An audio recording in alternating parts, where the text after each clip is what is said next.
Ever since getting this belt squat machine, I've basically been sore the whole time. Something's always been sore. Because I'm not pushing myself so much on the squats anymore, the freestanding squats. I'm not doing the AMRAPs anymore. Like a whole host of things have opened up for me. I can now dedicate a lot of energy to some of these accessory movements, like the belt squat, the Hatfield, the calf raises, the running, the biking, all that stuff. And all of these other things are not centrally fatiguing like the real deal is, like the straight bar is. And so I feel like I'm getting through so much freaking work. It is ridiculous how much work I'm getting through. Doing an hour of bike every day for the most part. When I'm not doing that, I'm running. And then I'm mix and matching with the Hatfields, belt squats, SSBs, front squats now. I'm just doing all sorts of these different movements.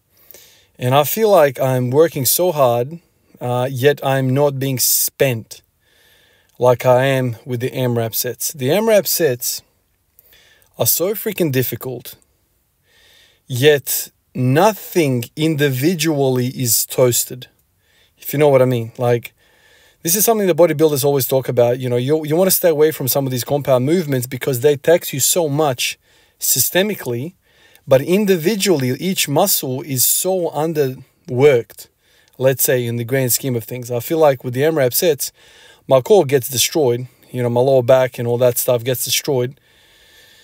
But it's the collective fatigue, the central nervous fatigue that absolutely demolishes you and takes away from everything else.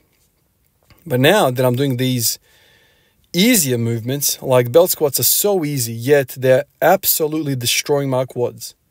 My adductors as well. Like my legs are blowing up. Between the belt squats and the biking, like, I don't want to talk about this, but sometimes like I get out of the shower and I look at my legs and I can hardly recognize them anymore. They're so pumped all the time. They are, it's not all muscle. It's just fluid, like whatever. Sarcoplasmic, hypertrophy is just, I'm just blown up all the time. But because of that blowing up all the time, that pump, my hips feel great. Knees always feel great anyway, but I'm going to say knees feel great. My Achilles is absolutely toasted pretty much most of the week. I'm like, when I get out of bed in the morning, it's like I can't even, I'm walking on my tippy toes because I can't drop my heel to the ground. It's so tight. Because I'm doing this running and I'm trying to run like twice a week. I'm having ideas of increasing it three times a week, but that's depending on the connective tissue and how quickly I can adapt to it. But I feel like the Achilles is getting smashed, the calves are getting smashed, the quads are getting smashed, the adductors are getting smashed. The only thing which I'm probably missing out on, and I've been thinking about this, is I need to have more frequent, maybe heavy Hatfields, like when I go up to 260, or heavy front squats, something heavy, so I don't lose the coordination, I don't lose that systemic strength. But having said all of that, the other day I pulled 262 on a deadlift. So it's kind of like, okay, so maybe I don't need as much of the compound stuff that I once thought. As I'm sitting here, my legs are absolutely jacked right now. Absolutely pumped. It's a great feeling. And I'm walking away and I'm not exhausted like I am after AMRAPs. The AMRAPs wants to, they want to take your soul. Like literally, I have a shower and I want to go to bed.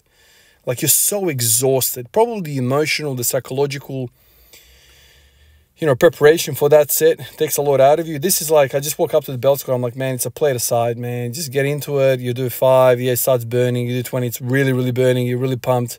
Rack it. You walk, like nothing else is going on. It's just local tissue is really getting hammered. But systemically, you're fine. So I'm like, maybe once a week, I can do something heavy. And then the rest of the time, I can just do the belt squat, Hatfields, and whatever.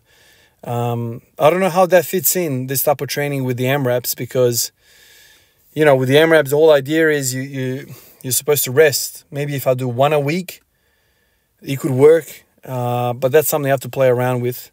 A lot of you guys are asking me, when's the AMRAP coming back? Well, I've set some goals.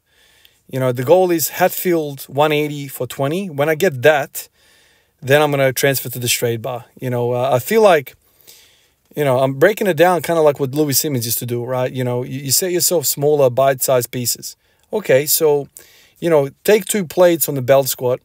2 plates on the belt squat to a set of 20. That's very challenging for me. Take 4 plates on the Hatfields for 20. That's very challenging for me. And once you've done those things, like first belt, then Hatfield, then you should have something to show for with the straight bar, 180 AMRAP. Maybe I can get 15, 16, 17 reps.